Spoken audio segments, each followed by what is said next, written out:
We're live. You ready? Okay. Good evening, everybody. Today is April 20th, 2022, and this is the Oregon City Commission regular meeting, and I'm calling this meeting to order. Mr. Wiley, will you please call the roll? Commissioner Adam Marl. Here. Commissioner Frank O'Donnell. Here. Commissioner Denise McGriff. Present. Commissioner Rocky Smith. Here. And Mayor Rachel Lau Smith. Here. Will you all please join me in the flag salute?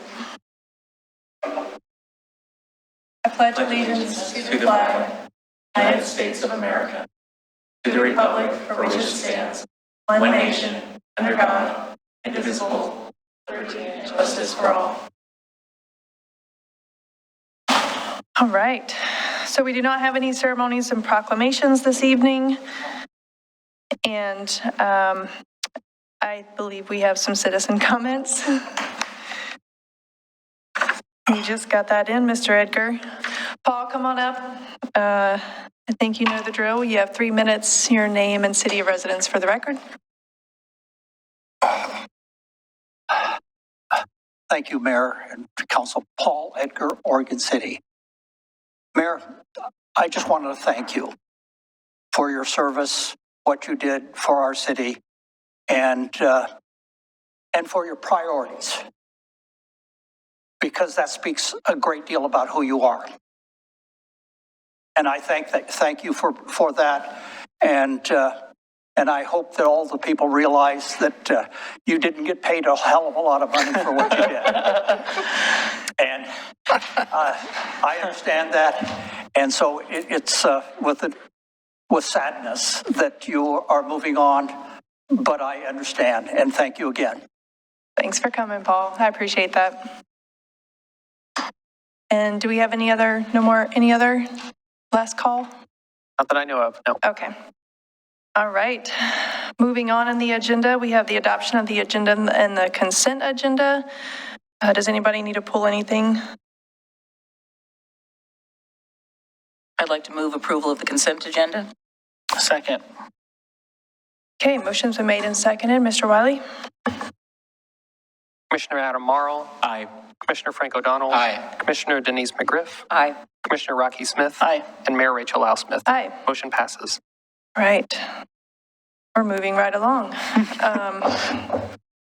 Just like that, we're at item 8A.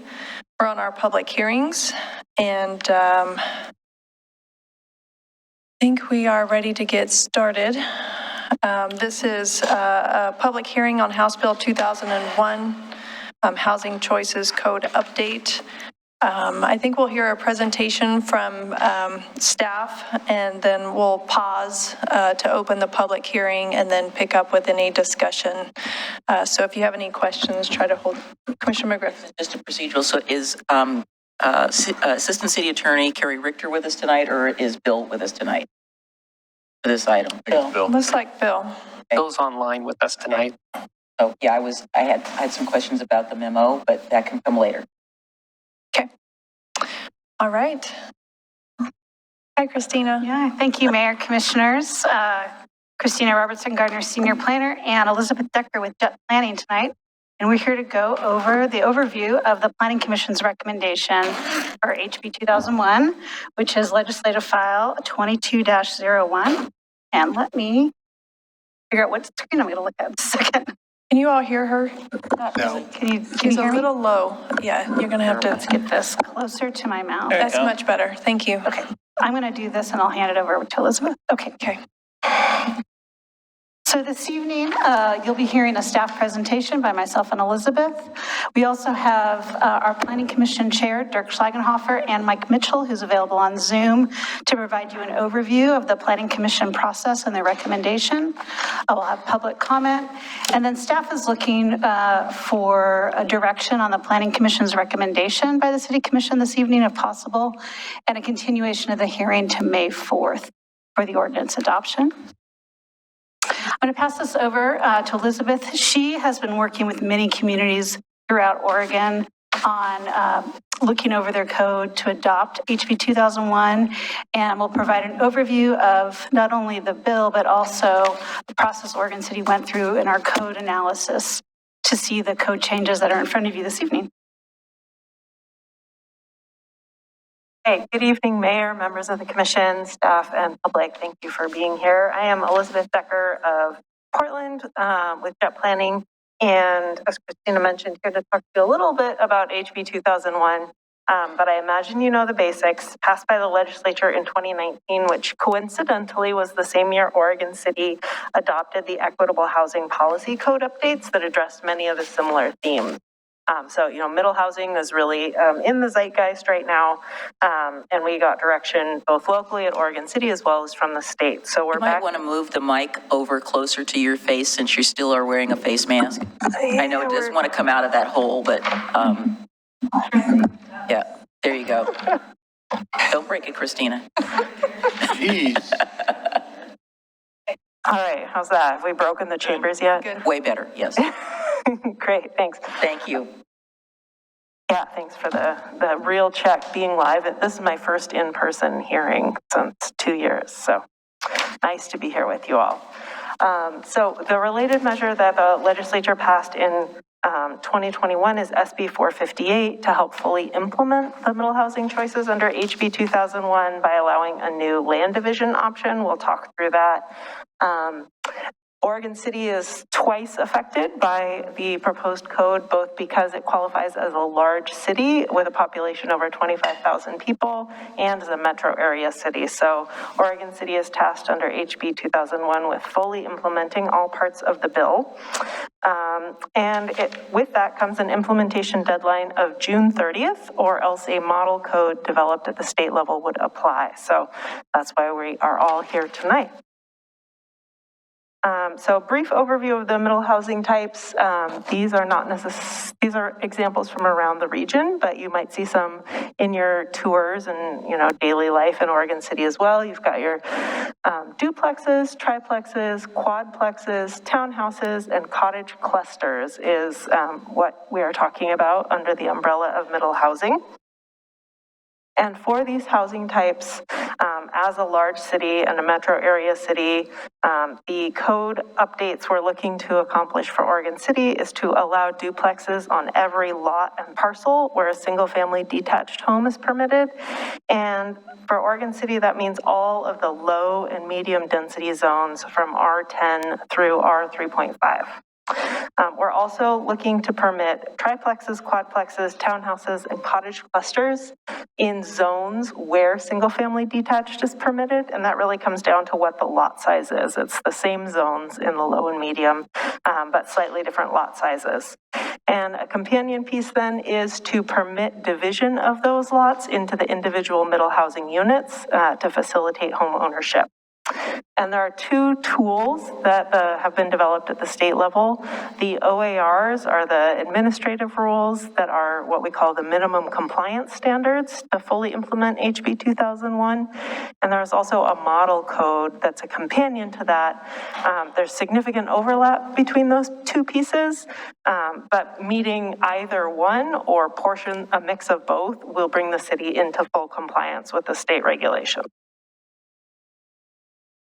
So the direction that we have for Oregon City, as we worked through our code analysis, audit, and then proposed updates that are before you tonight, is to really start with that 2019 Equitable Housing Policy Code updates. So we had a lot of solid policy direction from that project, and our implementation strategy could build upon it. There are some additional updates that are needed to meet specifics of HB 2001 and SB 458 for those land divisions that simply, we didn't predict in 2018 through that work. And then where possible, we're maintaining the specifics of equitable housing, but coming into minimum compliance with HB 2001. And this adds up to a relatively narrow focus for the code updates in front of you. Despite the hundreds of pages of code in your packet, we did our best to keep it as narrowly focused and targeted to meet that June 30th deadline as possible. So to guide this update in your deliberations, we drafted the recommended code to meet generally those minimum compliance OARs, and identified several policy options where there's some discretion for Planning Commission as they've made their recommendations, and now for the City Commission to weigh in on some policy choices that Christina will talk about more tonight. But the bulk of the updates are pretty well set, pretty directly driven by the state regulations for HB 2001. And so to give you a brief overview of what the majority of the pages in your packet talk about, just wanted to talk through sort of the categories here. So first off, there are proposed changes to the definitions to update the terms for these middle housing types and to comply for consistency with state legislation. That also includes a notable change there is allowing attached duplexes, triplexes, and quadplexes, as well as a detached option, so more smaller units on the same lot, based on the Planning Commission's direction. Christine will talk a little more about that. As far as uses go, as I mentioned, equitable housing really imagined a lot of these same middle housing types. So the primary change there is focused in the low density districts to expand duplexes that were previously limited to corner lots. They'll be permitted on all lots going forward as proposed, and also at triplexes, quadplexes, and townhouses in those districts. There are no changes proposed to the medium or high density districts in terms of the middle housing uses proposed because they're already permitted. And also to note, the high density district, we made proposed changes for consistency. However, the high density zone is not subject to HB 2001 directly because single family detached dwellings are not permitted in that zone. So we'll have some broader policy discussion that you can talk about for the future of that zone, but for the purposes of this work, any changes to that zone are simply limited to consistency. In terms of the dimensional standards, we're generally looking to hold the building envelope the same for single-family detached dwellings and for these new proposed middle housing types. There are some changes focused on minimum lot sizes specific for some of the middle housing types that come directly out of the OARs. So that's pretty prescriptive, and we have proposed the code to meet that. Oh, did I miss a few? Oh, design standards. So right here, the design standards are probably the best part of the model code, in my opinion. And so the proposed updates marry the direction of the equitable housing code with pieces of the model code where there is clearer and more objective language proposed that has been vetted by the state through this HB 2001 implementation process. So any standards that don't either apply to single-family detached dwellings or come from the model code really cannot be applied to middle housing through HB 2001. So we tailored the design standards to address those topics. And just to note, we call these design standards, but really we're talking about site and building design. This is less about architectural detailing or aesthetics and more really about functionality. When we get to density, middle housing is generally exempt from maximum densities in the low and medium zones, which is not to say that those housing types are unlimited.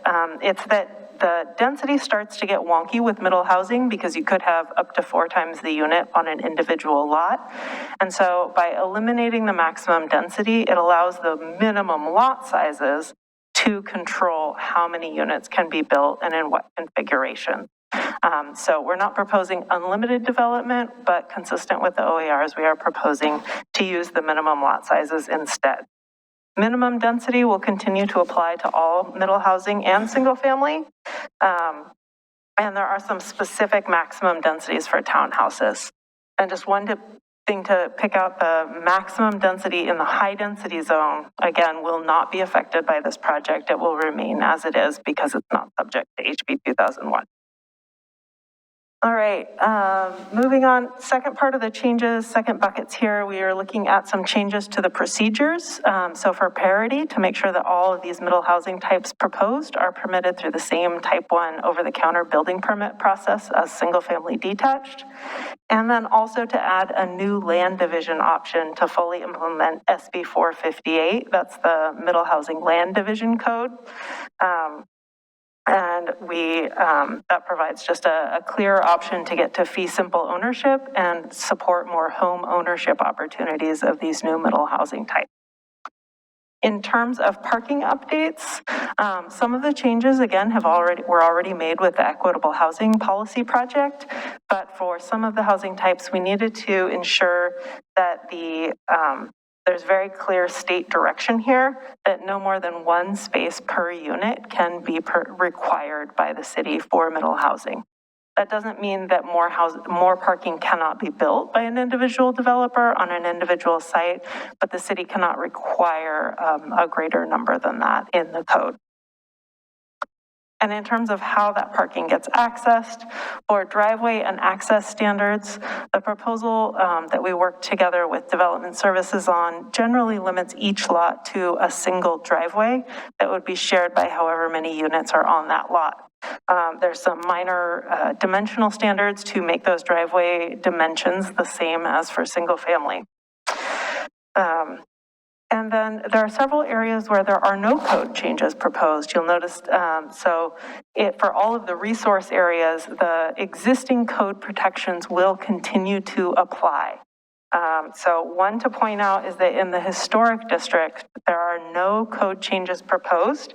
Middle housing will be permitted in the base zones within those districts, but they will be subject to the review standards for the historic district, including where there are discretionary standards. That's the only place where discretionary standards can be applied to residential development compared to by right middle housing. And then for all of the other hazard and natural resource areas, all of the protections and restrictions will continue to apply. So to give a little background on, a little more detail on this new middle housing land division option, it's an alternative limited process that is focused on a middle housing development on a single existing lot. This is not for creating large scale subdivisions or multiple new lots. In this example, for example, you've got a triplex. You start with a triplex, you still have a triplex after the land division is done.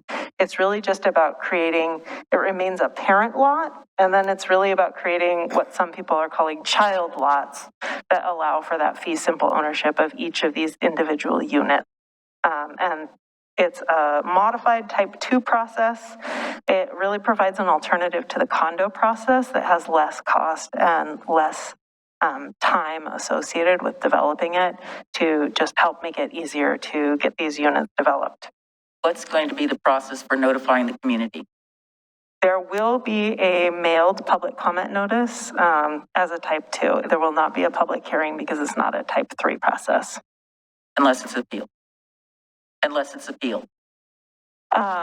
Well, what's interesting is that the appeal for this, the middle housing land division, MHLD, because we love acronyms, uses the same process as the expedited land division. And so the appeal goes to a specially appointed, what is it termed? The hearings referee?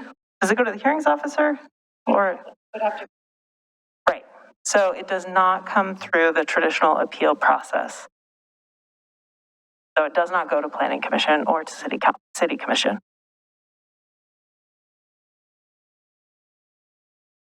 And then just the last piece to note about this parent-child lot relationship is that that relationship will continue in perpetuity and be recorded on the deed.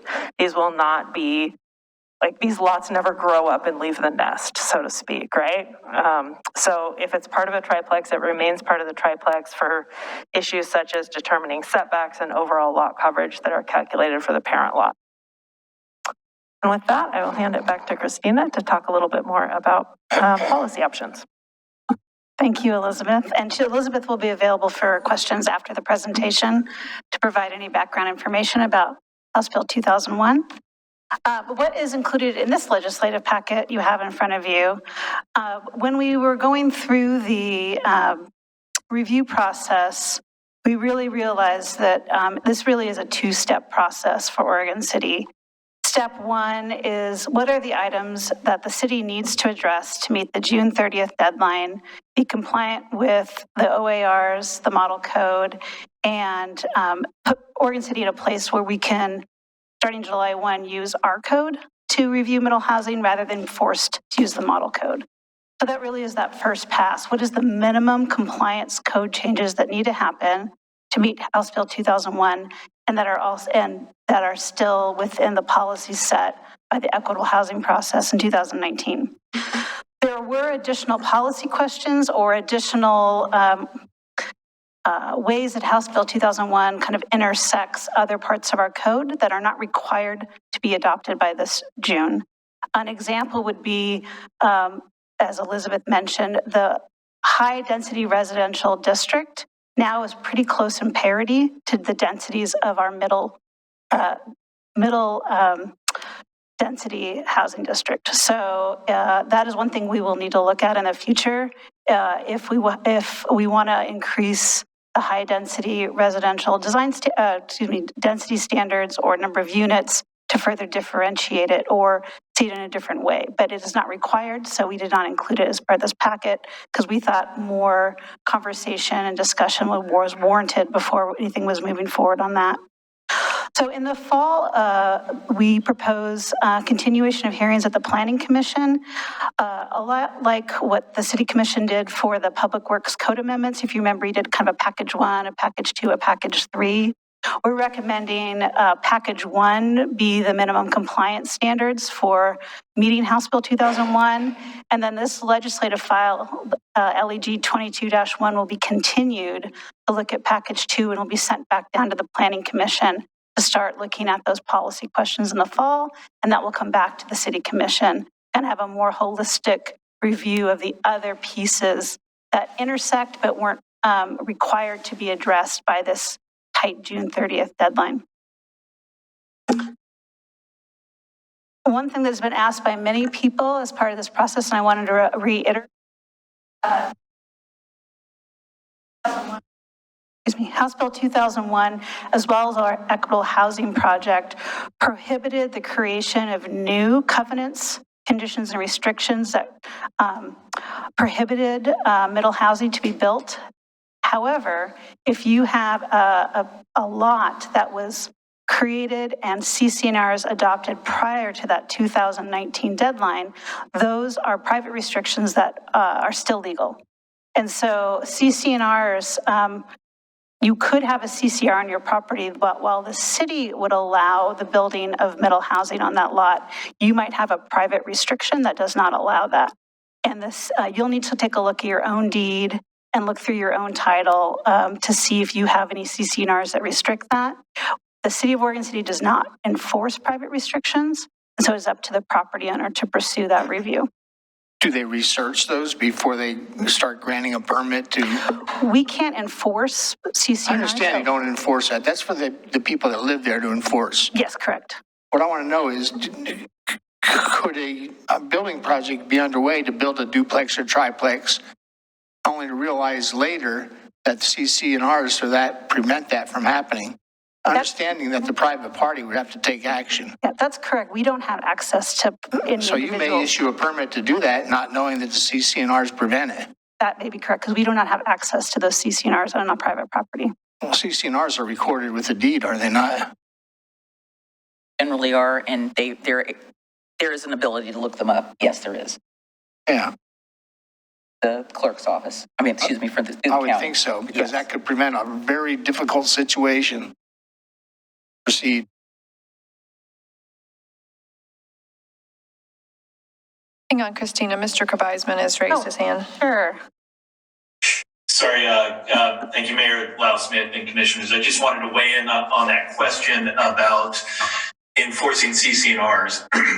As Commissioner Griff indicated, it is capable to find them, but the city can only make decisions based on the criteria in front of it.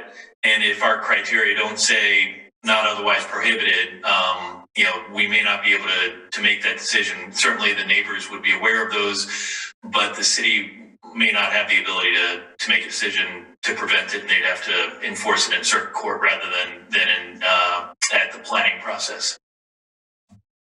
Can you not see a situation where someone proceeds with trying to build a duplex or triplex, maybe even tears down an existing single-family residence, only to have the neighbor at a later date bring in the CC&R objection and take them to court?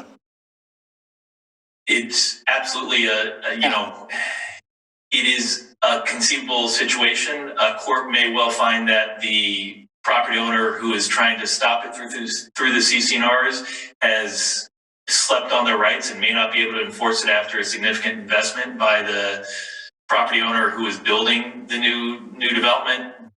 But generally speaking, the city doesn't have the authority to interpret or enforce CC&Rs. I think it would be prudent for the city to be aware if there are such things. I know that we can't enforce them. I recall a situation in Rivercrest where there was a request being made by a particular applicant, and a neighbor came in with the CC&Rs, and I believe that person did take, not the city, but whoever the person was, they did take them to court. We were, actually knowledge, what's the saying, forearmed is forewarned. If we know about it, we can't do anything about it, but if we know about it, I know there's a property on Malala Avenue that's for sale right now. It's commercial that has a deed restriction on it that says it can only be used for single family residential, but there are no heirs. I'm also aware of that. One thing that I'll be working this summer on the implementation, like the application forms and the style guides, and one thing I do plan on putting as a little call out box about CC&Rs. So I want people to, check with your CC&Rs to make sure that you can proceed. So we will definitely be adding that to our application packet. That's excellent. Carlisle Smith, just a question. So I've obviously, not obviously, but I've gone through this, and there are some things in here that are proposed for future discussion. And I think it would behoove the staff to possibly check in with this commission, help provide some policy direction to the Planning Commission. There's some things in here that I think that, not that they're not going to think of it, but there's some things that I've written down that I said, maybe we should talk about that and say, hey guys, why don't you think about this? So I think it would be helpful before maybe that happens, or simultaneously, that check in with us at a work session to say, are there any things in this that the Planning Commission has proposed to look at? And I'm sure I'll be discussing it with the chair and the vice chair just to let them know. Sure, I have a slide at the end of the presentation that kind of has a list of their policy questions, and we can, I can hold that up when the commission has their discussion. Sure. And I'm saying this in the context, in the light of some of the concerns that we've heard from the Berkeley Hills Neighborhood Association with regard to the R2. And I think we could come up with some creative ways to look at that R2, but still meet these requirements, but something that might be a compromise to help the neighborhood association be more accepting of what we're trying to do. All right, so this slide I think is actually a really important slide, and I put it together for the Planning Commission, and I'd like to go through this. And it's a great way to frame how we will be looking at infrastructure and utilities as part of HB 2001 and middle housing. I really like to put them in kind of two buckets. One is we call infill. So in Oregon City today, we have infill, single family duplexes, if you're in that right zone. And you come in with a building permit, and we review the building permit, make sure you have access to utilities. No transportation analysis is required because it is 1 or 2 or 3 units. And all infill, be it single family, duplex, triplex, fourplex today, we can require street upgrades up to 10% of the valuation of the project. So by working with HB 2001, the middle housing is meeting the same requirement for infill as single family residential. And so they'll come in for a building permit. We'll look at the valuation of the project. We'll look at what is on their frontage. Maybe they don't have sidewalks. Maybe they don't have anything. Maybe it's just a grassy front. Maybe they've completely built out street, but we'll do the analysis that we do for every new single family home, look at the valuation, work with our development services, and see what kind of street improvements we proportionally can exact as part of the single family or infill project.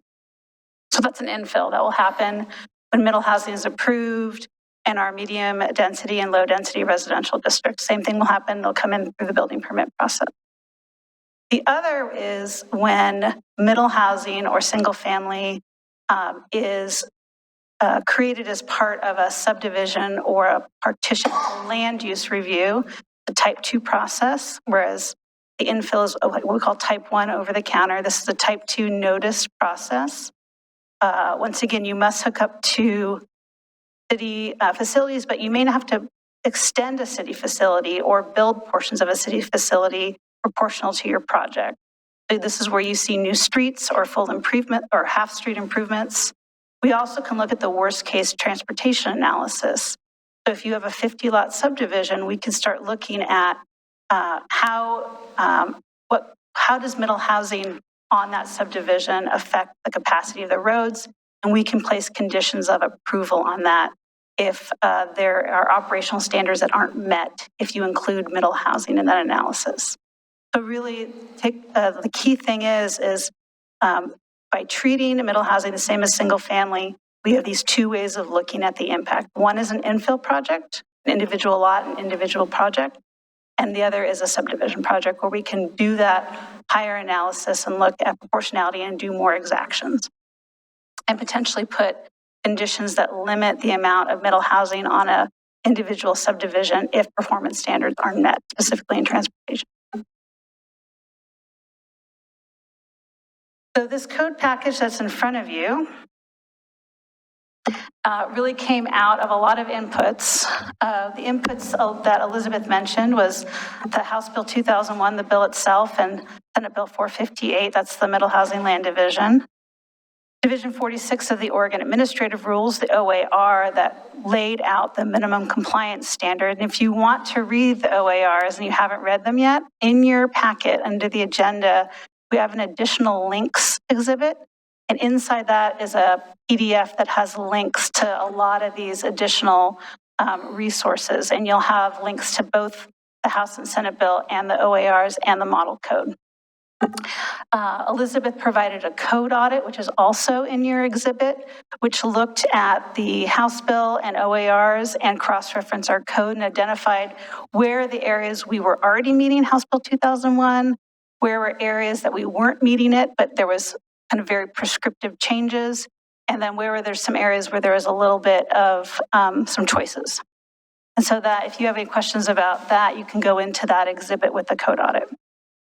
So out of that comes the red line packet. You see the policy questions we asked the Planning Commission along with staff comments. There's 2 surveys that we sent out to the community. One was in the fall, that was in the utility bill, and then a follow-up question in January. So the results of those 2 surveys are in your packet, as well as focus group interviews, both from nonprofit and for-profit developers. And those are available to the Planning Commission and their review package. So the Planning Commission gave staff direction at their March 28th meeting on a number of policy topics. They had really 3 options that they provided to staff, and they were choose the compliance option and do not revisit this fall. The other one was to choose the compliance option, but let's revisit this fall and maybe talk about it more holistically. We don't want to make the changes right now, but there may be a place to have that conversation in the fall. To choose to include the alternative policy option in this round of code updates and not revisit in the fall. So in your packet, you have an overview, a little 2-page policy tracker, and that tracked both the policy question, the compliance option, the alternate option, what the Planning Commission gave direction on, and if they wanted to revisit it or not. And in the far right column is how, if any code changes were made. On the code redline packet in your agenda, you'll see areas highlighted in green on the front page, and those are the sections that were changed by the Planning Commission's recommendation. So you can click on those chapters and you'll see in green, those are only the greens are the changes that were made based on the Planning Commission's policy direction. So I'm going to go over real quickly the 7 odd policy questions and what the Planning Commission directed. So the first question was, does the Planning Commission want to provide the minimum compliance option to keep the middle housing and geohazard areas, to keep our existing code language? It says if you are in a steep slope area or a geologic hazard, historic landslide, or the buffer, that you are reduced to 2 units per acre. And the Planning Commission recommended that we keep our existing code, and therefore any area that's subject in the geologic hazard for reduced density is not allowed to take advantage of middle housing. So that would be keeping the existing city code. The next question was the townhouse maximum density. The OARs provide a range that communities can choose for the maximum density for townhomes. And the Planning Commission chose the lowest of those options, and that was the compliance option of the range. It was 17.5 units per acre, and they did not want to revisit this item in the fall. So they chose the lowest of the maximum density options. The next question was duplex, triplex, and quadplex configurations. There was a question if the Planning Commission wanted to look at allowing an opportunity for some or all of the middle housing to be allowed as detached units. And the Planning Commission chose the alternative option, which was to allow all configurations, duplex, triplex, and quadplex, to be allowed as attached or detached units, or a combination thereof. And they felt that that was a way to promote the retention of existing homes on a lot. And they did not wish to revisit this question in the fall. The next one, these are kind of 2 twin ones that are coming up.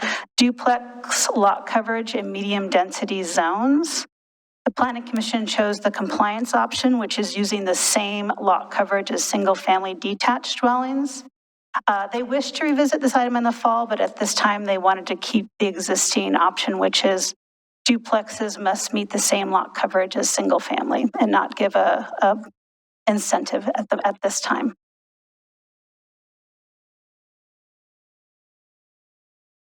The next option is lot coverage in low density zones. Once again, the Planning Commission chose the compliance option was to keep that these units have the same lot coverage as single family detached dwellings. But they did again wish to revisit this in the fall.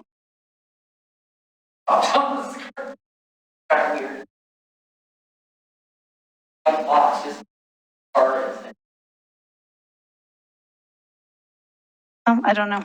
I think that was my cursor by accident. Okay. So in the medium density zones, so both medium and low density zones, the middle housing duplex will keep the same lot coverage.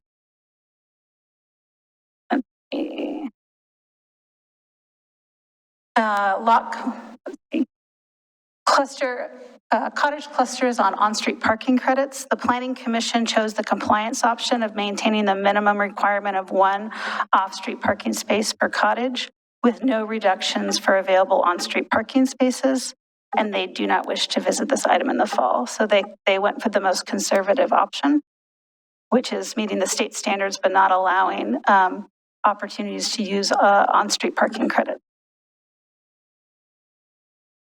And the last one was garage options for cottage clusters. The Planning Commission chose the alternative option, which allows more attached and detached garage options with cottage clusters. They do not wish to revisit this item in the fall, and a revision to the code language has been added to your packet, which allows more opportunities for attached garages and cottage clusters, as well as detached garages, like shared detached garages. Okay. And so as part of the package, we also looked at policy questions for the fall, and the Planning Commission forwarded on everything you see on their screen, save for the staff has added one additional option. But looking at multiple ADUs per lot, the high-density zone development standards, as we talked about before. Now they're getting more in parity with R3.5. Lot averaging for subdivisions, kind of affordability incentives, a land use approach. I know we had, in previous months, you'd looked at opportunities, looked at affordability options for qualified affordable housing projects, and maybe there was might be a land use component, or maybe increased lot coverage, or some type of bonus allowed if something's a qualified affordable housing project. So that's a topic for the fall. The items where they said they wanted to revisit a policy question in the fall, to bring those back. There was a public comment that looked at tiny homes, and these are more homes that are not hooked up to city water or sewer, potentially RV hardships. So that was forwarded as well along by the Planning Commission. And staff has identified the middle housing driveway width locations. We still are working with Public Works. There may be some small revisions as we get to the fall, as we work through the technicalities of driveway locations and permitting, and maybe provide a little more clarity. And so that's something we'll be working with Development Services over the summer and fall on. So next steps. The kind of clear direction we got from the state was the House Bill 2001 compliant code must be adopted by June 30th and effective by July 1. If that is not the case, then on July 1, the model code applies, or the portions of Oregon City Code that is not compliant, the model code applies. So July 1 is kind of the date we're working backwards from. So this tonight will be, after discussions, will be continued to the May 4th meeting. And once again, we recommend a package 2 to be continued to this legislative file, be continued for package 2 back to the Planning Commission in the fall, to have these kind of larger, more holistic discussions about the policy questions that were not required for the June 30th deadline, but nonetheless are kind of intersects with these code changes. So I also have our chair, Dirk Schlagenhofer, and Mike Mitchell, and they wanted to give you a brief overview of the Planning Commission's deliberations and direction.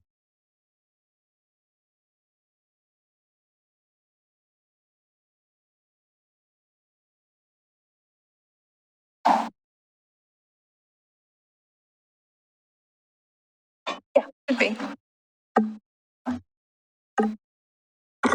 Good evening. Dirk Schlagenhofer, Oregon City, and also Chair of the Oregon City Planning Commission. This is new. Good evening, Mayor, Commissioners. I normally don't do presentations, so we thought this might be something beneficial for the City Commission to kind of understand how the Planning Commission worked through the process, how we got to where we're at now. This is kind of the less technical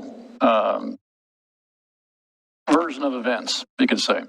All right, so everybody has seen the policy tracker. Christina put that together well. Unless it was Elizabeth, then maybe it was a group effort. I'm actually not sure who put this together. But this all started back in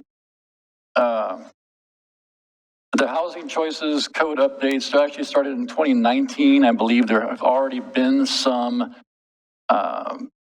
projects produced under this. I think there's been 15 in the city, so it's actually something that's active, but we had a deadline of June 30th to get these code amendments done, the code updates. Started with a work session, March 14th, 2022, where we first heard the city was working on this way before we saw it, but this is the first time we saw what they had been working on. And then we gave them some direction. And then I believe that's where the policy tracker started taking its shape. And then at the public hearing on March 28th, what we were told was that the City Commission's instructions were last fall to go for the minimum compliance approach. So the main objectives we had were, number one, we needed to get compliant. Two, we had to get done in time. We didn't want to bog things down with too many excessive ideas and too many directions to staff when we had something that we needed to get done in a certain amount of time. We also wanted to get public input because as much as we like our own opinions, we do represent the city. And so we need to make sure we're doing as much as we can to represent them well. And then also wanted to leave the window open for the ability to revisit some of these policies. But we didn't want to spend the time on them because we didn't want to spend the time on them now and then slow things down. So let's go with the hearing of March 28th. We got the staff report. We heard from the consultant, and then we received public input. And then we went through these policies in the policy tracker one at a time. I'm going to go through a few of them just so you can get a bit of an idea of what we were thinking when we came up with these recommendations. If the policy direction was unanimous that we wanted minimum compliance, we definitely didn't want to mess with it any further, then we picked that one and we said, no, let's not revisit it. If we thought we could improve it in a way that was definitely better than the minimum, then we made that recommendation. And I got a few examples. All right.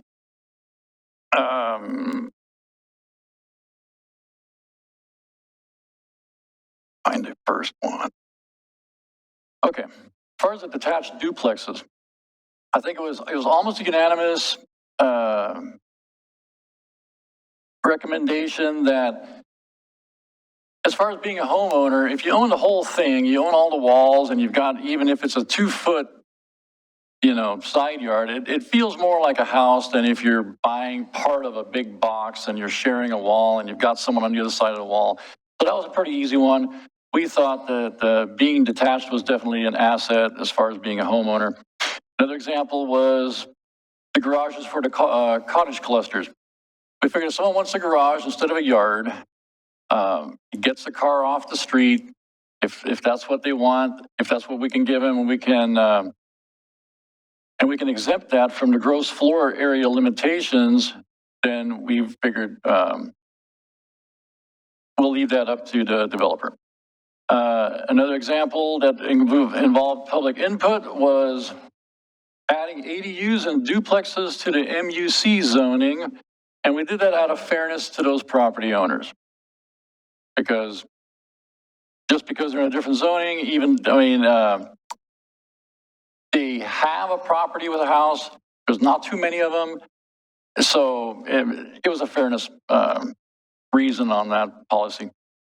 And then the final example was setting townhome densities to the lowest density. There was a public comment we had, and it was from a lady, and she lived in an older part of the city that didn't have a lot of garages, and a lot of people didn't even have driveways. So all those people had to park in the street.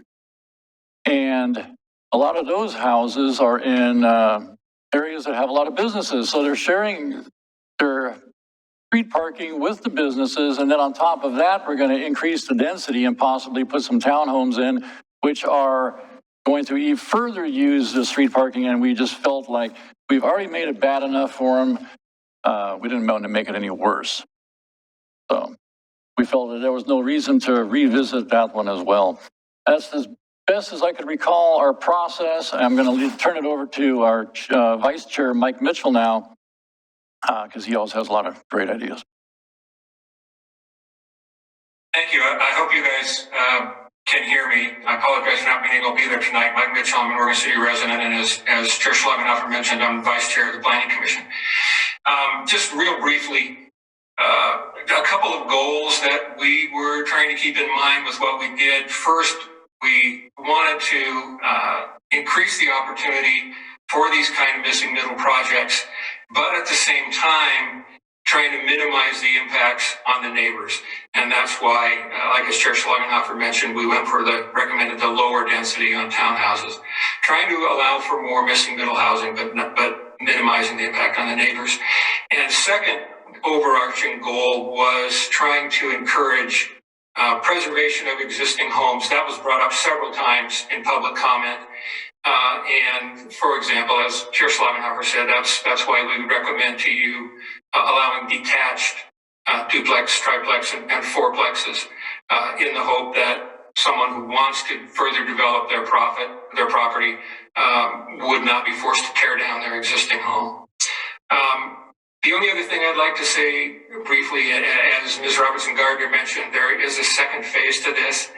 And to me, that is the most important phase. And I hope that the commission could provide some direction. I believe we need to make that second look, or even a third look, broader than just these specific policies. Our housing code has developed piecemeal really over the years, whether we're reacting to something like HB 2001 or the situation that arose with lot size averaging.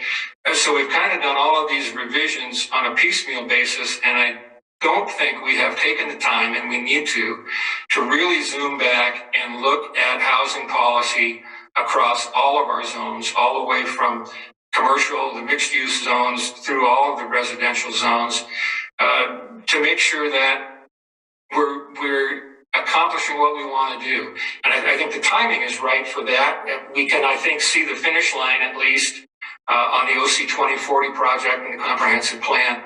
And once we have fairly final language on that, I believe, on the goals and policies and strategies. And now we need to look at our codes and make sure that they in fact support what is in that revised comprehensive plan. So I hope that the commission will help to kind of keep the pressure on as far as looking at a whole top to bottom review of our housing code in the city to make sure that we're really accomplishing what we want to do and what our citizens want. So thank you very much.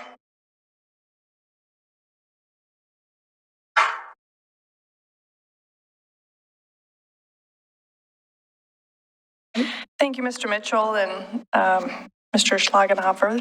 Planning Commission. Can I add one more thing? Sure. Okay, I don't know if it matters, but as far as the public input we received, it was overwhelmingly positive. So I don't know if it was a matter of public outreach, but the people seemed to understand that what we were doing, we were basically forced to do. It wasn't something that we came up with, we weren't all fans of it. Yeah, I mean, they were disappointed, but they weren't as disappointed as they are with some of our other decisions. So it was nice. I think we all can sympathize with that statement. So, yeah, I get it. All right. So at this time, Christina, you should probably stay because we're going to have some questions, I'm sure. But I would like to open the public hearing. Do we have any public comment on this item? No. Okay. All right. So I will turn to the commission for questions. I know I have two items, but I know Commissioner McGriff, you have some questions. I think we have maybe the same item. So you want to kick it off? More than likely we do. I'm not going to use your wonderful chart because it wasn't as descriptive as the memo. So I'm going to refer to the memo because it was easier for me to make notes on it. So I think I would agree to a great deal of specificity with my colleagues, Mr. Schlagenhofer and Mr. Mitchell. I too feel the same way with regard to making sure that these housing policies and things that we're adopting that we, as you aptly stated, had to adopt, work well with the comp plan. I know that in looking at our comprehensive goals that we just went over at our last meeting, there are a lot of things in there regarding livability. And I think if that's one thing I've heard through this process from our community is that livability is very, very key to our community, not only with the small town feel, the friendliness, all of that. It has to do with how people are living, how they communicate with each other, whether the neighborhood is walkable or not. So you both are spot on with regard to making those things align. Where I have my first question here is on page 2 of the memo, is down sort of, since they're not numbered, so where it's in bold letters where it says duplex lot coverage. And the recommendation here was revisiting this. I think for right now, I support the compliance option primarily because, as you so aptly stated, Mr. Schlagenhofer, that the way that you heard it from the public was about these things being kind of on top of each other. We can have certain amounts of density without, as you say, having the two walls together. We have some nice options that we have out on South End Road that have seemed to work very well, but I think I agree with the original compliance option of using the same lot coverage, and I probably don't want to revisit that, but that's just me. The next one has to do with page 3, where I asked the question about garage options. I put a big fat question mark next to this because I said, okay, attached garages and detached garages are more options for use. It could be popular than aging population. I guess I would want to, since we're going to continue staff to kind of come, maybe we sit down, we draw some boxes on it. I'm trying to figure out in my head what that could kind of look like. And I have the fear that it's going to look really hodgepodgey with a garage here, a little house here, and a garage, and then no garage. I just don't know how that would work, but I'm open to looking at it. The question with regard to the MUC1 and the MUC2 zone, primarily, I can think of some places along Molalla Avenue that might be zoned MUC, that this allowing ADUs on some lots there, and maybe that's what you guys were talking about. I guess I've asked here my question. I said, do we have any more specificity about where these lots are in those two zones, or not all of them, but generally, are there clusters of them? I know if you go on Molalla Avenue, there's a house burned down, there's a vacant lot now, and I can't imagine they'd probably build middle housing, but there's not a lot of options for office use right now until the county makes up their mind about whether they're moving or not. So I don't disagree with your preposition that we have some owners that have limited options, and this might provide an option to them. So I think that's something I would want to explore further. The last stuff on page 4, I'm not sure I would support multiple ADUs on a lot. I apologize for going for the worst case scenario because, I try to look at it from that standpoint of what's the worst thing that could possibly happen, as opposed to look, in terms of planning and zoning. I think if somebody wants to build multiple units, they should probably build the multiple units and not nickel and dime the ADU thing, because I recall what our purpose and premises of creating an ADU is not that you'd have a big house, not a big house, but you have a house and you'd have 3 ADUs in the backyard or something like that. I don't think that's what we were looking at. At least I think the community was not looking at that. The high density zone development standards, I think that, as I was saying earlier, that we've got some constrained areas in the Berkeley Hills neighborhood that maybe where a straight sort of what I call the rectangular multiple family dwelling might not work, but maybe a cluster housing option might work better in those areas that have constraints. And that's something that we maybe ought to look at to see if that is an option, in terms of maybe taking a lot as an example that's of some size and say, okay, could we overlay a cluster development? Not that it would be that one, but just to see if something like that could possibly work, which might also preserve some of the environmental issues, storm drainage, geotech, those sort of things, by leaving those areas open for open space rather than somebody trying to get an exemption to build on them, even though we've got some standards in place. So that's something I would like to look at. Well, I know how we came down on lot averaging. This commission was not really supportive of that. And I think we don't know if we really want to revisit that. That got pretty, I see nodding heads of no, we don't want to look at that. That was a lot of problems. The land use affordability options for incentives, I would definitely say I, as a commissioner, support that, because I think we need to do everything we can to get more affordability, and I'm hoping that the next few projects we have down the road that we can maybe be more persuasive or put some codes in place that they get extra something, because that's what we really need. I mean, that's where that block is coming, and that is going to require some partnerships with not only ourselves, but the county with this metro money, those sorts of things, to make that affordability reality, as opposed to being told, oh, we can only afford to build it at market rate. The tiny homes, RV allowances, tiny shelter clusters, so forth and so on. I would definitely say we should definitely look at that. I'm sure that the community members who are supporting this sort of thing are looking at specific zoned areas for that. I'm not sure that those would totally apply. Knowing some of the new developments in our city that do have CCNRs, I think the RV hardship thing is going to be a tough row to hoe, because people won't really want that. The other thing I think we could be looking at is, I wrote here, consider options in non-single family R3.5 and non-historic districts for this type of thing. Can you be more specific? Sorry, I didn't catch. Pardon? I didn't quite catch what that question was. So it's about, it was added as part of the public comment, and I think we should try to look at some possible options for this sort of thing. Oh, okay. Sorry.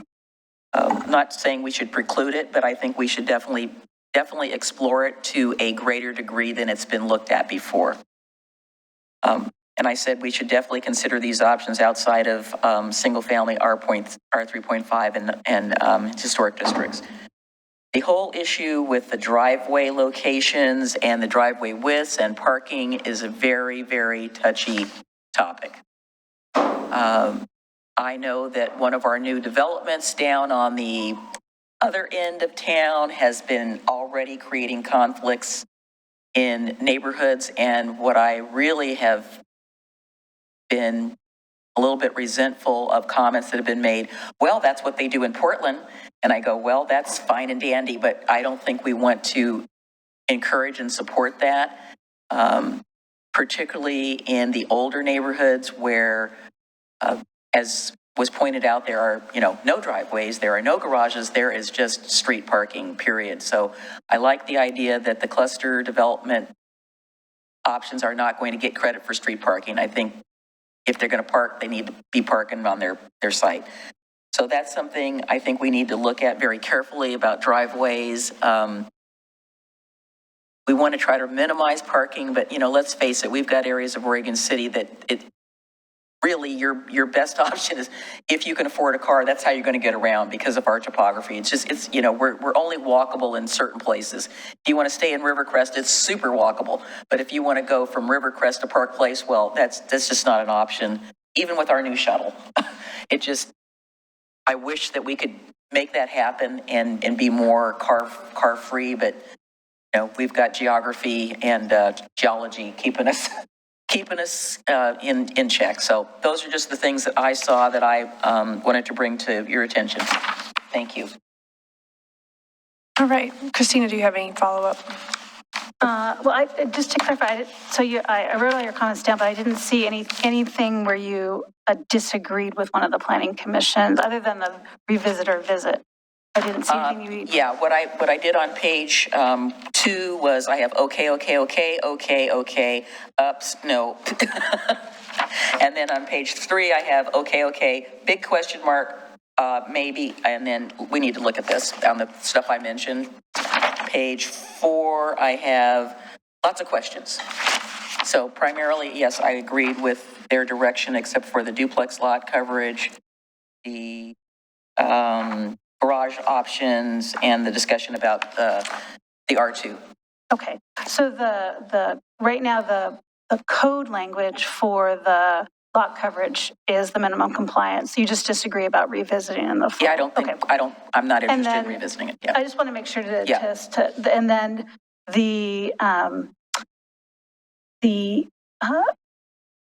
attached garages for cluster homes. offline, I can reach out with Aquila myself. Sure, we to can, lay yeah, out some yeah, good I'd like to understand that further. The way that we have it written, it is not, I'm not getting it just yet. Thank you. Thank you, Dirk and Mike. So Christina, just to be clear, how much information are you trying to get tonight? Just if there's any particular item that we need to talk about more at the next hearing, or?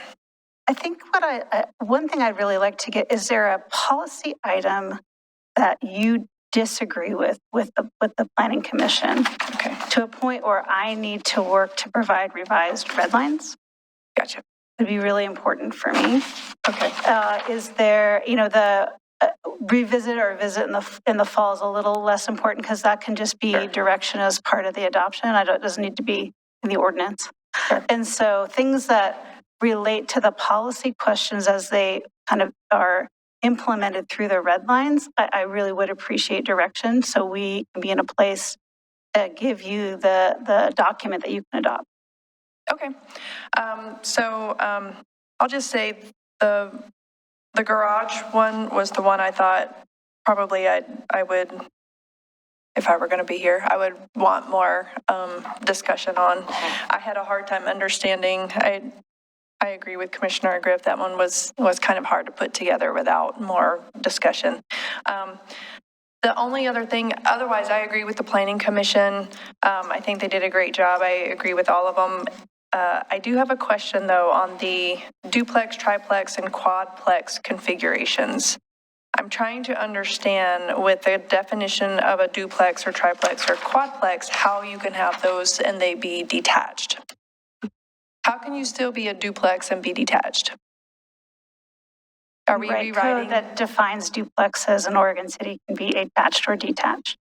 Our current definition, or you're rewriting the definition? With the Planning Commission's direction, the version of 1704 definitions indicate that these middle housing types can be attached or detached. Right now, our definition of these middle housing types indicate that they need to be attached by a common wall. And isn't there cost savings for having a common wall? I mean, aren't there some benefits? I mean, there could be. Why would you have a duplex and not just build a whole bunch of single family homes then? Like what's? Elizabeth is looking at. Yes. Yeah. Sure. No, this is a great question. And this whole concept of a detached duplex, triplex, or quadplex is a new concept coming forward with HB 2001. So you're not the only ones to be scratching your heads.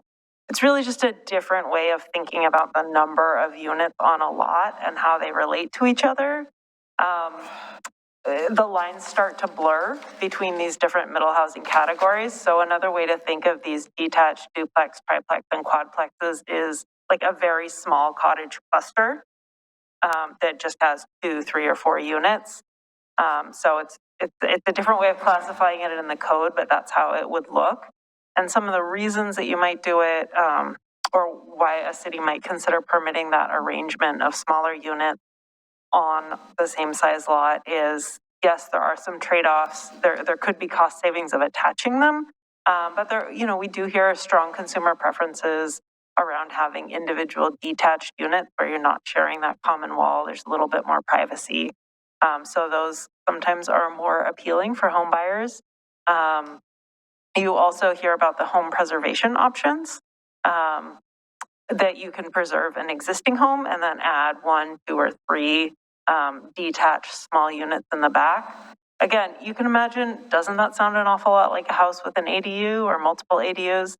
Absolutely, there's overlap. And so it really is just creating additional pathways to maximize the different development opportunities. Okay. So I assume we have different design standards for, say, cottage clusters than we do for single-family homes, correct? Okay, I feel like we're building cottage clusters or allowing that. So I guess I'm not on board with that one. I wouldn't agree with that's the only. Otherwise, I think the Planning Commission has done a great job. I just can't get on board with rewriting the definition of housing types. Do we have? Neither am I. Do we have the definition of what that is yet? Or is it, we're still writing it? No, the Planning Commission's direction, we provided the revised definition in your packet. Which Under essentially says it can be a duplex, but they can be detached. That's the new definition Well, of a maybe we need to duplex. see an example of what that could possibly be. Yeah, I mean, I agree with you. I mean, I don't, you know, I lived in a duplex on when my dad was in the military. It was attached. I mean, if we only want to make a lot of things confusing, I just don't understand. Then you got to figure out, are we doing design standards for a detached duplex? Or are we doing, or triplex? Or are we doing design standards for a cottage cluster? And what's the difference? Why are we? Well, maybe we should take that out then if we're uncomfortable with that they have to be attached. Agreed. Yeah. Detached duplex or detached triplex is a cottage home. I don't understand. Yeah, I agree with you on that. So anyway, that's all I have. Other commissioners, any others, comments? We do have one public comment if nobody else has anything. I have one question to ask them.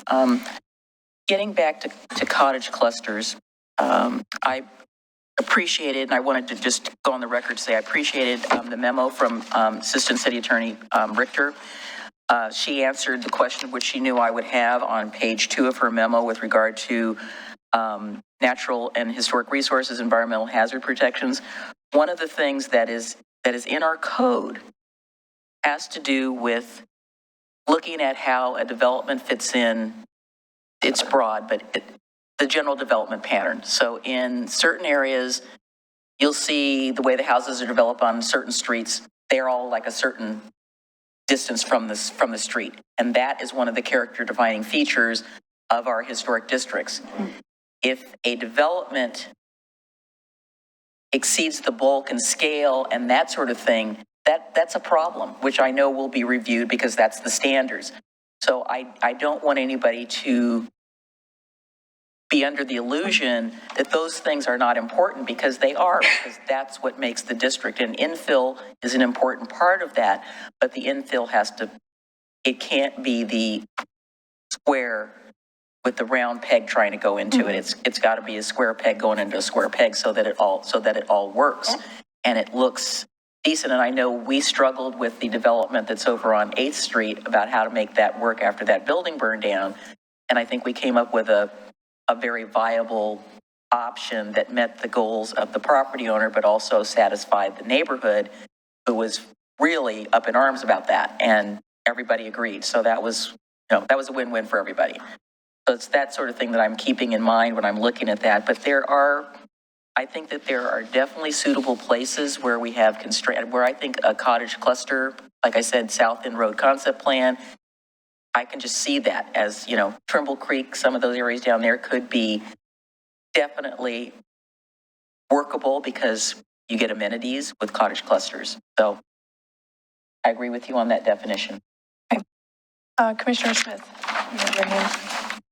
Some of the same comments I would, and since I'm a visual person, I want to see some of these too in terms of the garage options, cluster garage options, like multiple ADU. I'd kind of like to see how that works too. I guess that applies to the detached duplexes, triplexes. And then I would like to know more about the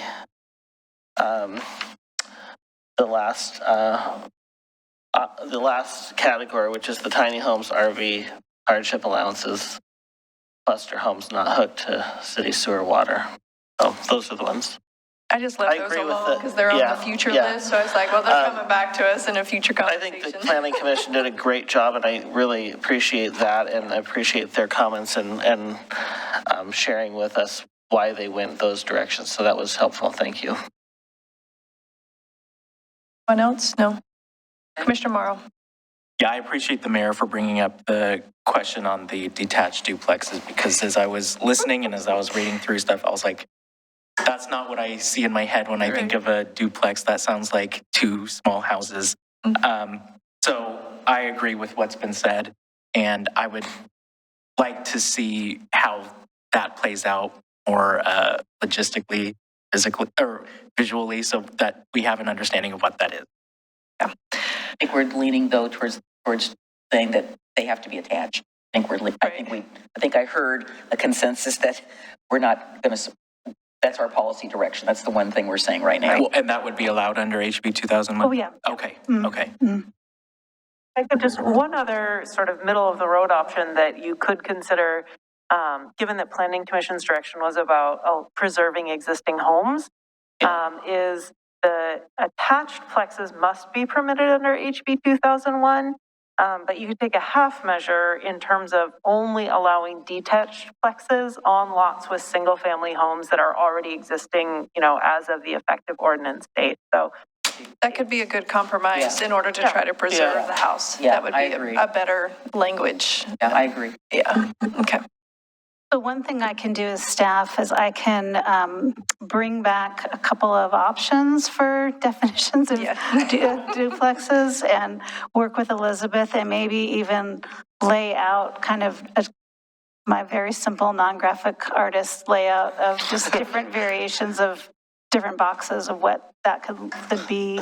And so if you're ready to, you know, adopt at the next meeting, you can just, you know, let with your motion, you know, identify which of the definitions you want to go with, but we'll have them all ready for you. Gotcha. And you can say, pick this one, not this one. As well as the garage options, I'll work to kind of show what that looks like. But unless you give me any additional direction, I'll do it based on what the Planning Commission provided their recommendation for, so you can visually see it. And then let me know if there's any additional changes. Okay. All right, so we did receive some public comment, so I think we're good for questions, I believe. Mr. Edgar, you want to come up and give public testimony, actually?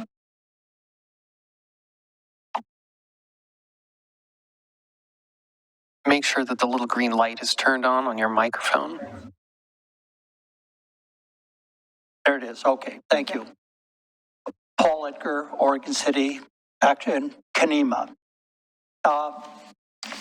First of all, I want to thank you for what you're doing. I believe that there is a need, an imperative need for affordable housing. How do we get there? Sometimes I think that one of the most important part of middle housing is making sure that that there are options. When right now the average house around Oregon City is selling for $500,000. That's not affordable. And if we're creating new housing,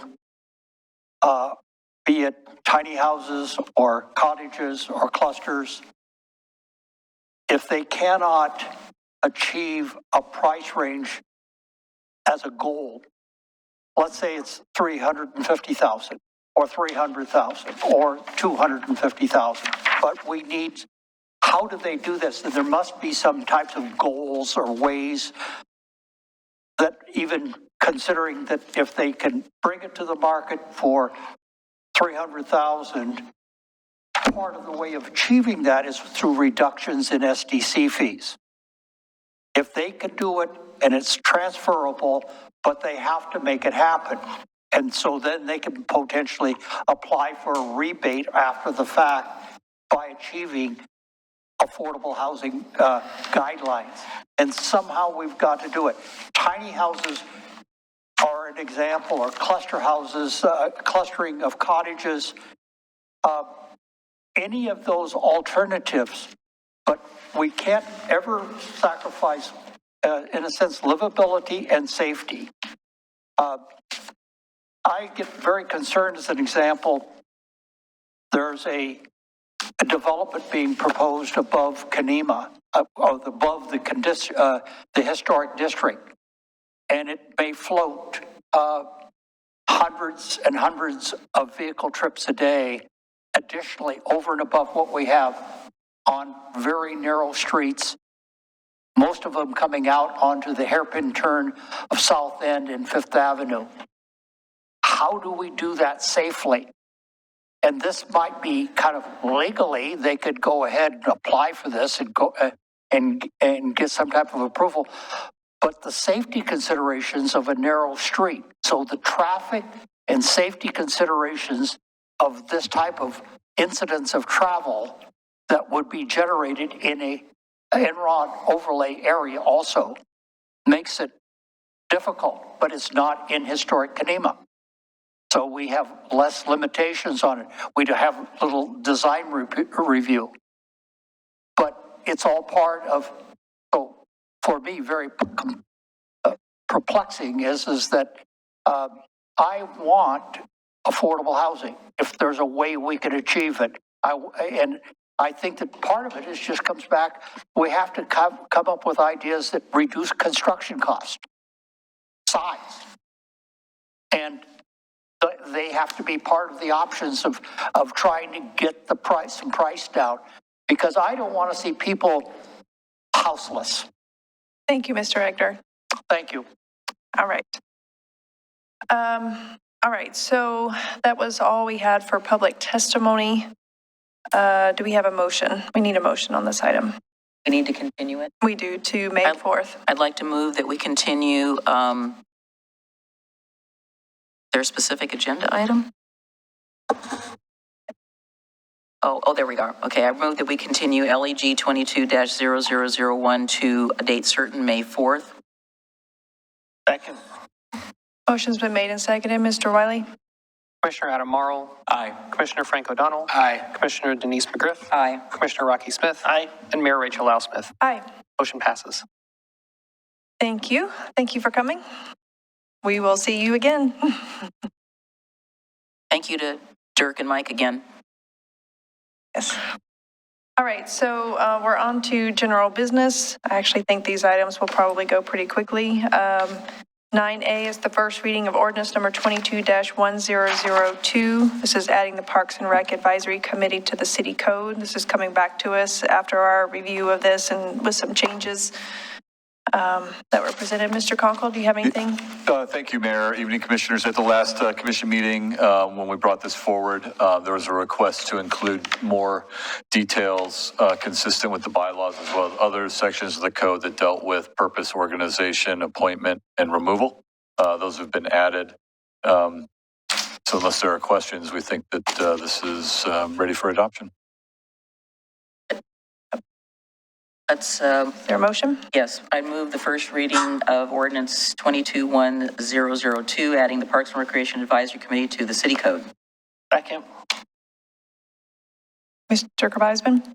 Ordinance number 22-1002, an ordinance of the City of Oregon City incorporating the Parks and Recreation Advisory Committee as part of the city code. Mr. Wiley? Commissioner Adam Marl. Aye. Commissioner Frank O'Donnell. Aye. Commissioner Denise McGriff. Aye. Commissioner Rocky Smith. Aye. And Mayor Rachel Lau Smith. Aye. Motion passes. All right, the next item is 9B, adoption of the 2022-26 homeless strategy for Oregon City. Chief Ban. Good evening, Mayor and Commission. On March 8th of this year, we had a work session where we discussed the homeless strategy that is part of your goal 4, and that is was attached to your staff, or to the staff report here. And this is just an opportunity to adopt that formally and complete goal number 4, or at least the first part of number 4. Okay. Any questions or comments from Chief Bim? Seeing none, is there a motion? I move to approve adoption of the 2022 to 2026 homelessness strategy for Oregon City. Second. Motion's been made and seconded. One quick question before we go. So Discussion? on the page 5, you have here provide training to Oregon City staff to best serve the homeless community. I'm assuming you mean all city staff?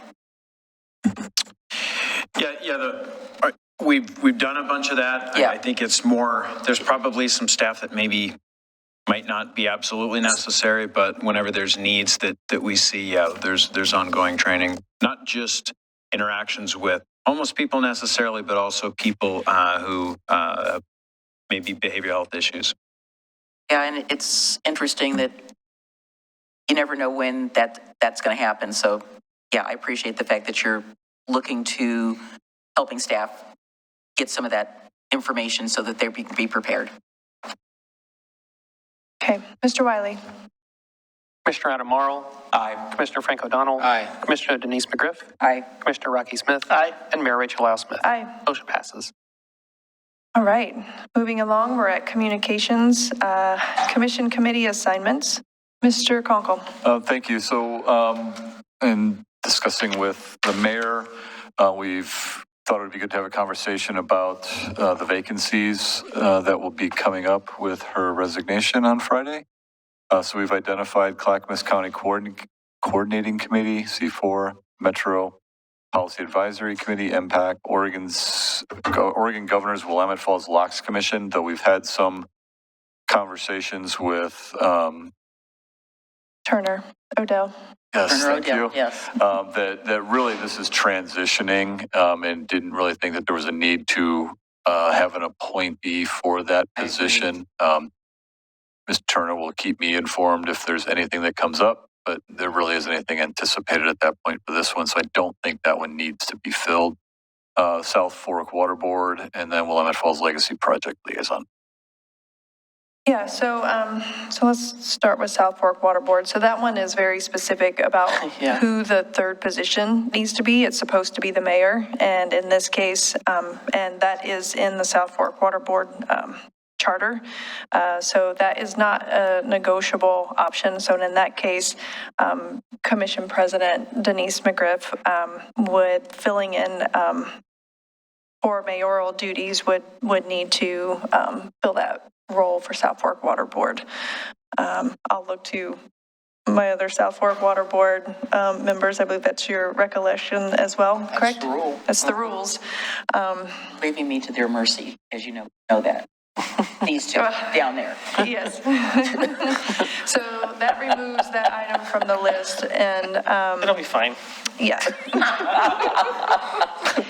And as Tony said, we did confer, I reached out to Turner Odell today about the Locks Commission, just to confirm the commission's sunsetting in a couple of months. You will probably never make it through a governor appointment process that fast anyway. And it's the whole thing is for our role, and that is closing down. So we really don't see a need to put anybody through that process. We did not get anybody from our jurisdiction get appointed to the authority, did we? The authority. I mean, I ran through the list as I heard from Sandy Carter, and I don't think there's anybody from Oregon City, which seems to me a little odd, considering that it has a direct effect on us, and to me, with our coordination with the city of West Lynn on all the other things that we're working with them on, that seems like a little bit of an oversight. But there's probably a good way we can be involved. I think Commissioner Smith would like to relinquish his role on the West Advisory Board if we're looking at doing some trading around. So I don't think that's a conversation we want to have tonight. You guys can have that on another night. Right now, we're filling the vacancies that I am leaving vacant. So Clackamas County Coordinating Committee, C4, Commissioner Adam Morrow, you are currently the alternate. Are you wanting to continue in that role? Just to be clear that the C4 meets on the first Thursday of every month, beginning at 6:30 or 6:45 p.m. till like 8:30 p.m. Unless there's somebody else who is interested in that, I would be happy to. I would love you to be happy to. Yeah.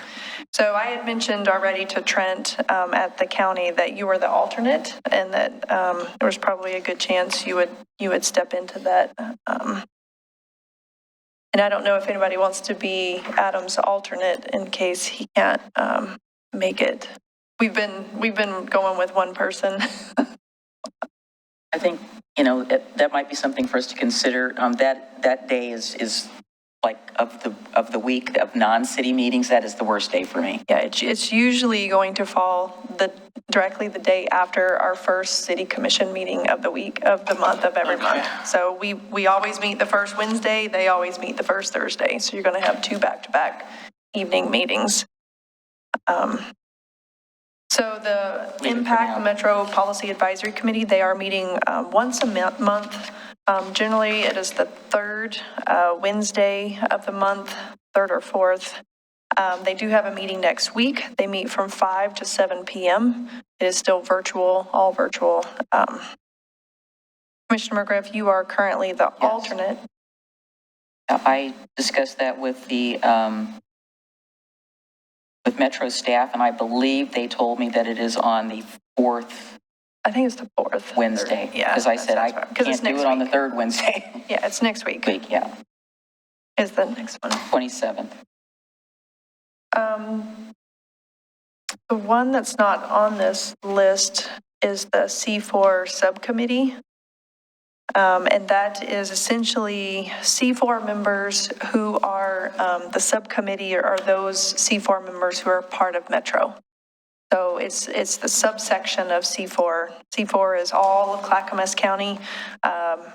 This would be just the Metro folks, and it ties really well to impact, to the Metro Policy Advisory Team. A lot of the things that are covered, you know, because it's Metro-centric when you're talking about the C4 subcommittee.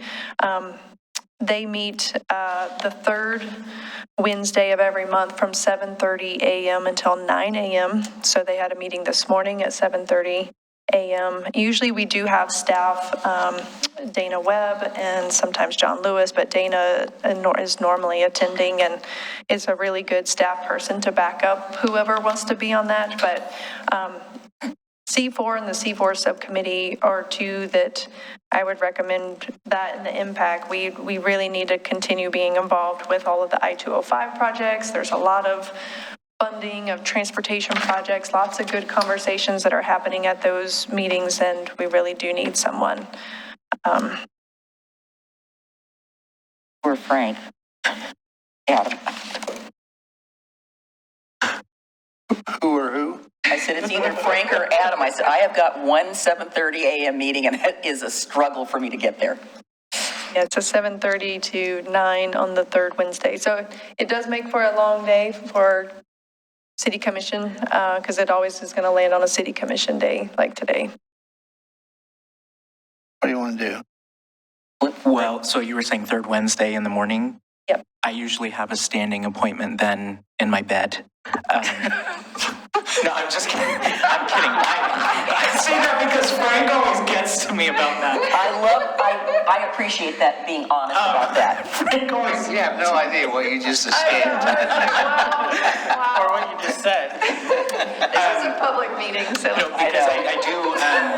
because I do have meetings on the third Wednesday. Tony is turning red. I do. Even Jacob's blushing.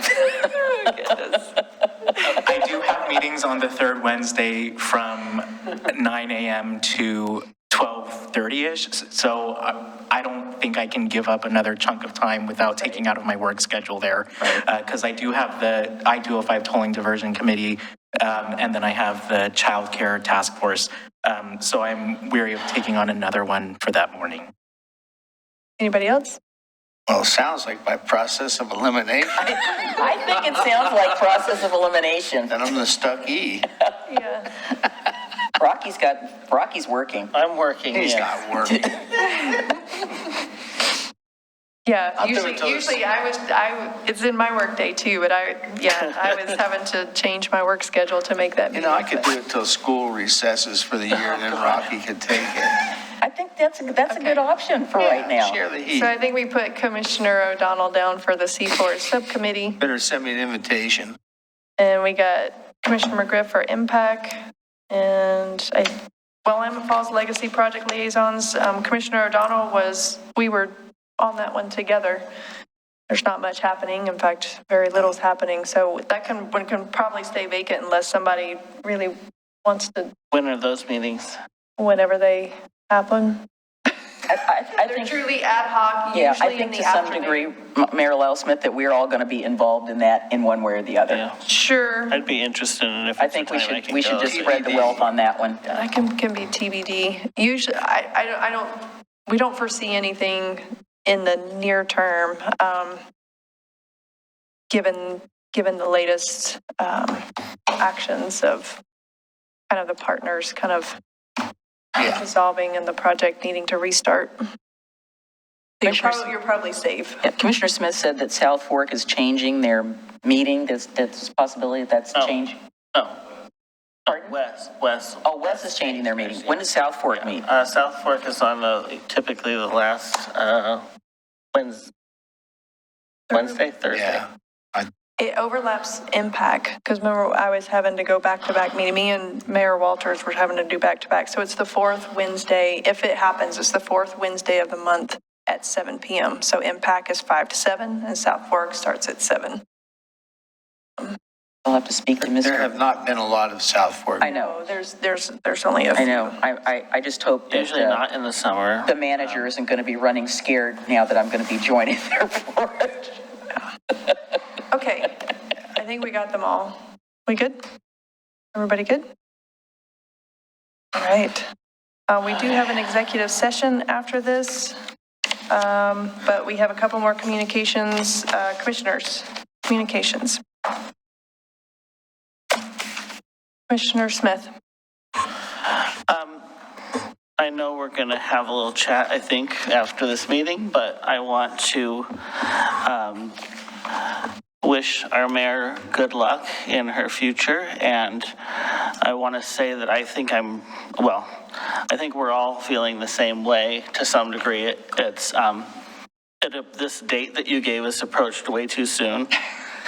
And I'm sad to see you go. I think this has been a very strong commission. I think you have been a very strong leader at a time that the city really needed it, and at a time where things were complicated and got even more complicated, and a lot of different chaoses throughout the last time, the last couple of years. And I think the stability that you have offered to all of us and this community, I think is, something that we really appreciate. And I do believe that people take on certain roles for a time that they're needed. And I think that's exactly what happened here. So I'm sorry to see you go, because I think in terms of all the commissions and mayors I've worked with, I really appreciate your effort to go through all the details and listen to the rest of the commission and take everyone's input into consideration, and really process that, and not just, going through the packet and just taking that piece and coming forward. It's I think there's always been a really strong dialogue with this group. And so I really appreciate that. And I wanted you to know that, because I think, we are a little worried about the future of what this city is going to be in terms of its leadership, because it does take a lot of work for someone to step up, even if it is just a year or 2 years or 3 years or 4 years or however much. And the amount of work that's involved in that, and balancing that with your family life and your friends and all of our personal lives and our work lives. So I think you were here specifically for a reason. I think you accomplished that. I think we're going forward, in a good place as a commission because of that. And so anyway, thank you and good luck. And I wish you luck in everything that you do. Thank you very much. Well, I remember when we were in turmoil, and it was at the end of the last when the mayor was recalled. And I laid back and I watched all the candidates, and I'll tell you what, the one we got, and I endorsed her at the time. And my strategy was sit back and take everybody, look at everybody and make your pick. And I'll tell you, this gal we got was head and shoulders above everybody else. And she went on to demonstrate that. She showed me what the mayor's job really was. When we just went over these committee assignments, those assignments, when you're interacting with other governmental agencies that influence the future of Oregon City, I mean, her energy level and her ability to lead and her control of meetings, especially like controlling Rocky when he gets excited, or me when I make specific comments. She's done an incredible job, and I can't tell you how many times I've told her, you will be missed, and I will miss her as a friend, and I will miss her professionally. And I wish her all the best of things in this world. Thank you very much. I agree with what's already been said, and, I always hesitate to bring things back to the recall, but that's part of the reason why I'm here. Yeah. And when we were going through that, part of the concern was, well, what happens after that? Yep. And what kind of vacuum does that leave for the leader of our city? And for me, I knew it straight from the beginning that that leader was going to be Mayor Lyle Smith, and I am very glad that the community agreed. And so you're leaving very big shoes to fill, and I hope that the people out there who are thinking about this understand the task that's ahead of them, because she is set, she's going to be a hard act to follow, is what I have to say. No doubt. And that's, yeah, I could go on and on, but thank you, Mayor. Thank you, Commissioner Morrow. Yes, and in deference to my colleague, Mr. O'Donnell, I would like just to add that thinking back to the same time frame that you mentioned and Commissioner O'Donnell mentioned, what I found so positive and uplifting to me personally as a resident of Oregon City, and then as somebody coming on this commission, is how quickly we coalesce together to basically say, okay, here we are, the four of us, we need to do these certain things. We came to almost an agreement without words that this was the right thing that we needed to do, and we needed to show unity with one another. We needed to show leadership, and you, as commission president at the time, said, yes. I mean, we all were thinking the same thing.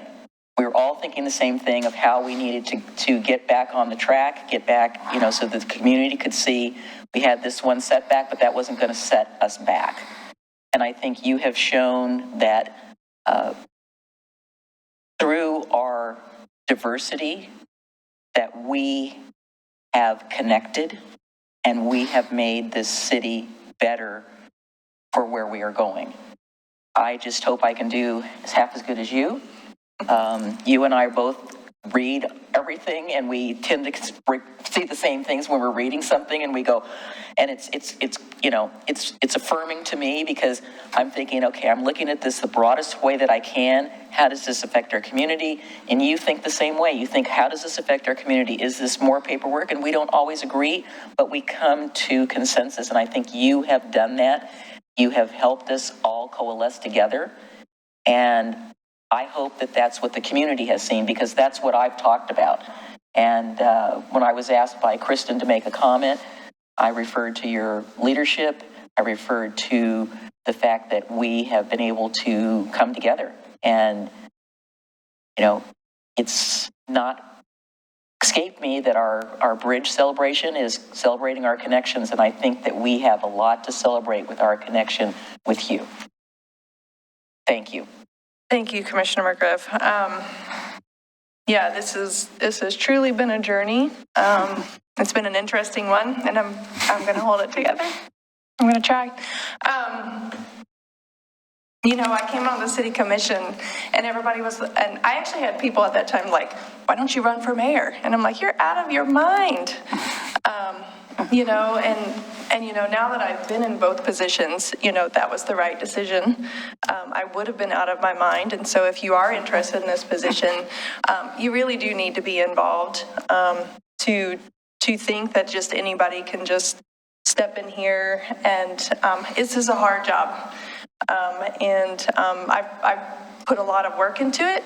I've created a lot of relationships that I'm looking to you all to continue, because they're good relationships and they do benefit the city.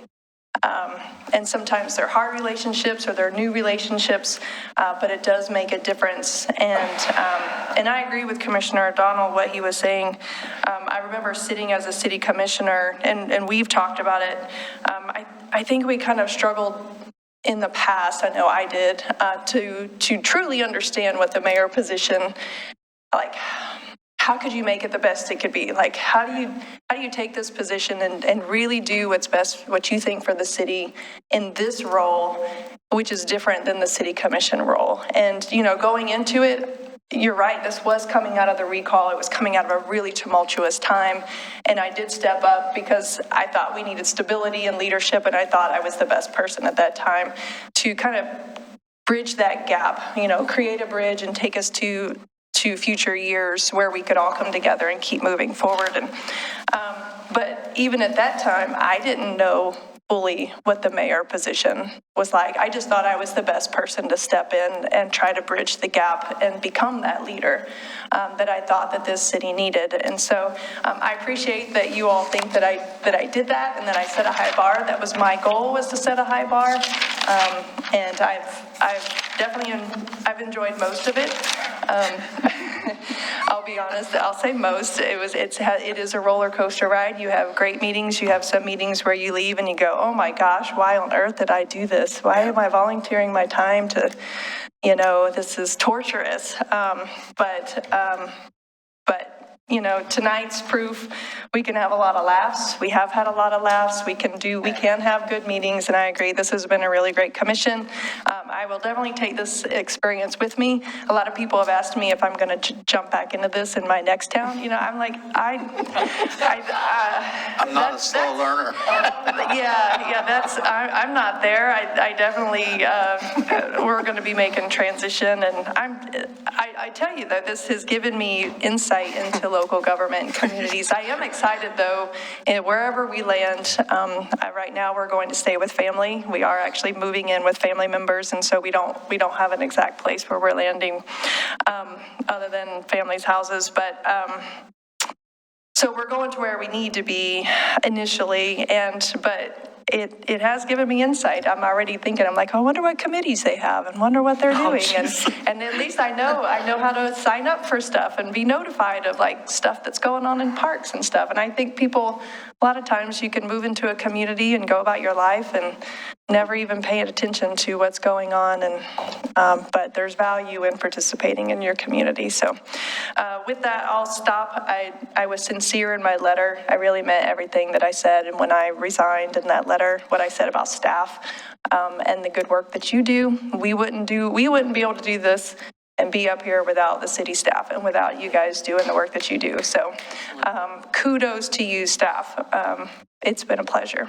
And with that, I'm wondering if could I put in a requisition for like a Nerf bat? Would that? Nerf bat? A Nerf bat, yeah. Because you said sometimes you come into meetings and, it wouldn't hurt anybody, but it would get the point across. If you put in a requisition for a Nerf bat, I'm putting in one for a shock collar. Oh my goodness. That's a good way to make it to the newspaper. We want to stay in the good graces of the news. All right.